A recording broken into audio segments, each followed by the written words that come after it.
Assalamu alaikum everyone. I hope everyone is great. So today I'm here for make a search project, uh, which is kind of a price checker, or I give that project name is price scope.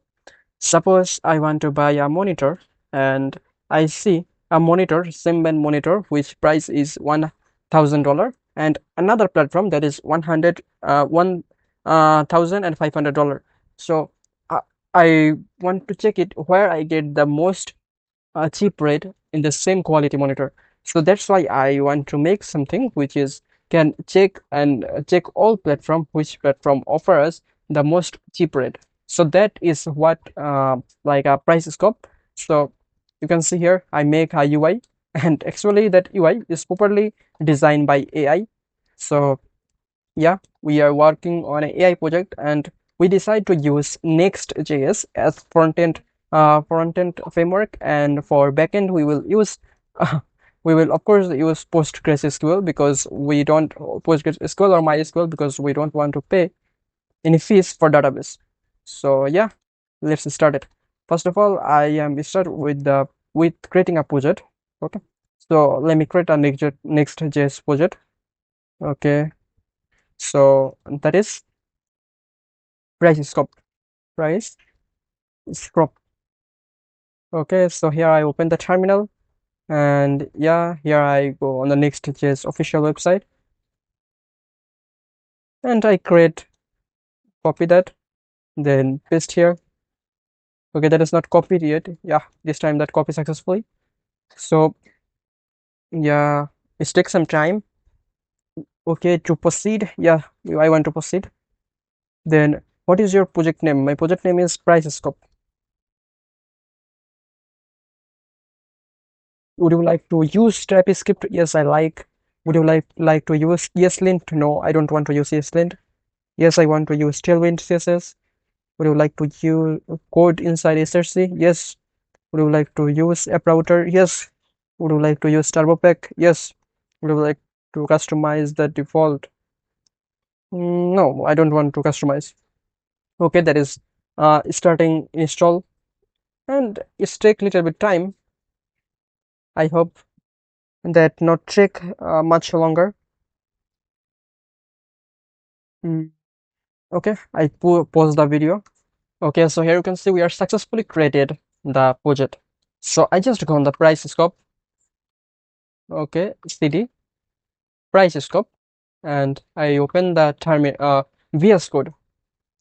Okay, I am on the VS Code. I close the terminal, also the file explorer, and I open the terminal on the VS Code, and then I start that project implemented.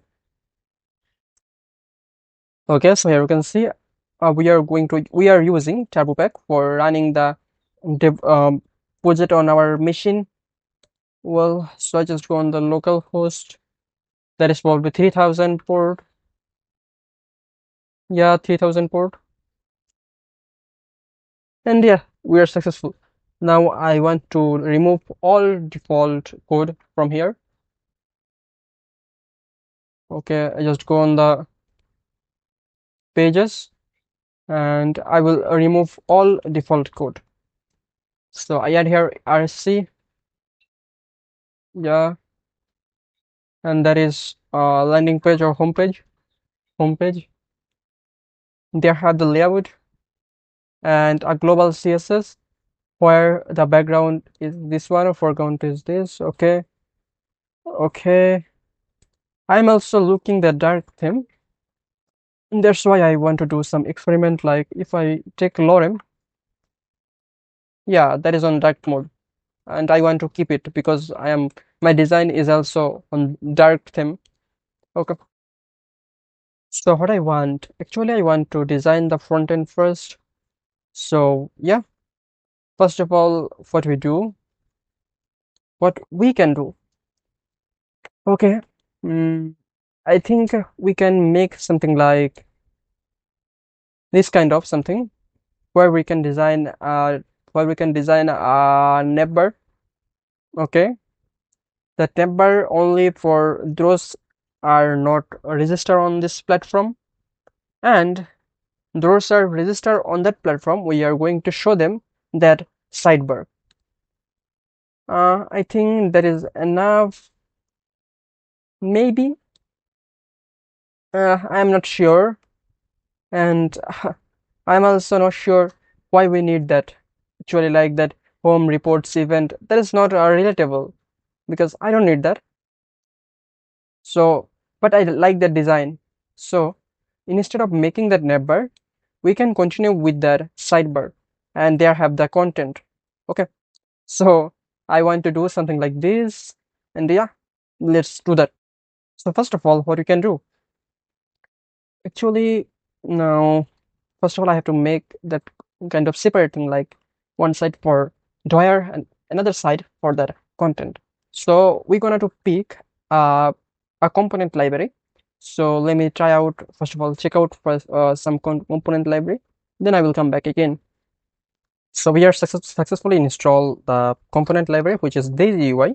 And now we are going to you make that doyer, and also we are make a separate space for the outlet or the specific page and the doyer. So let's do that. So what we can do, we are going to make that on our global layout, which is that layout.tsx, and yeah, that is currently our global layout.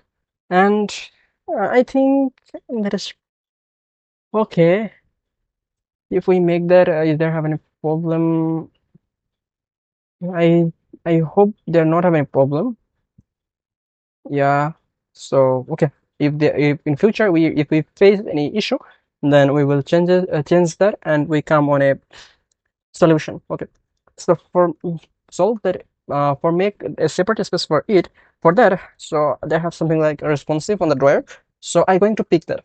So what they do, actually that is the drawer. So when I'm on mobile, that come up with a menu, and I can click on here like a three dot menu, and it's give me the drawer. So that is a cool thing. So I just copy that, and then I go here, and here I paste that pooper code, and I cut that children and paste here that children. Okay, so now I going on the page.tsx, and here I remove that, and I just write some lorem code, lorem text, and you can see that is on center, and they have the on the right side they have the dryer. So what I'm going to do, actually I just go on the tsx, and they have something like item justify or this kind of something. So what I need to do, I don't think I need that everything at all, so I just cut this one. Okay, so now I'm on the center, I'm on the content on the display, and yeah, I think I need some space like padding 3. Maybe currently that is good, but that also applicable on that open drawer or that button. So if I go on the responsive, like you can see there have an open drawer, this kind of something. So what I can do, actually, so for solve that issue, I just go on the Daisy UI, and there have something like number. So what I can do is, there have any number from mobile that I can make? Yeah, this one. How about this price scope? And they have a home, and you can see that is actually look like a tab for mobile. So I don't think I need that drawer for mobile. So I just simply cut this. Okay, for now I make it comment, and yeah, that's coming. So I just delete this one, and also I remove that sidebar. And you can see that is the sidebar, and that is the content. So let's design that sidebar first of all. So okay, for designing that, we have a design for that sidebar or drawer. So yeah, that is the design. So what I can do, I guess I will simply change that name like reports event, this all, and also I change the icon. And in bottom there have something like some option, I will also change that too. And there have something like new report, so I change that to something like new price, or yeah, new price. That is better, I think. Yeah, that is better. So let's make that, and yeah, that is properly black. They are not having a secondary color, but in our code, I make something like a secondary color. So I think you guys, all my viewer, are comfortable with ChatGPT. So if you look at the ChatGPT also have this kind of something like a drawer where the background color and drawer background color is different, and the paste content or the chat background color is different. So I think we can keep that keep that variant, and that's look better for our product or our SaaS item or whatever you want to say. Actually, I make that for add on my resume, because I want to make my resume more powerful. Like I already did some awesome project, and I want to do some more this kind of awesome project. And of course, that project should be open source. After completing the entire video, I will make that public. You can also download it, and you can also modify it. Yeah, that is maybe cool. Okay, so I designed that drawer first. Hopefully, you guys know how to design that. So that's why I'm stop giving voiceover. I just do the coding, raw coding. Okay. Okay, now I am on an important part. Like there have something like I make this kind of a site identity there, and there have the navigation item or pages. But if you look at the design, there have some icon. So for icon, we're going to use the React icon. So for inform you guys. So for inform, so that's why uh I resume that I restart that video so you can see which package I am currently use or how we are getting that icon. So hopefully you understand how we are getting that icon. So yeah, let's continue.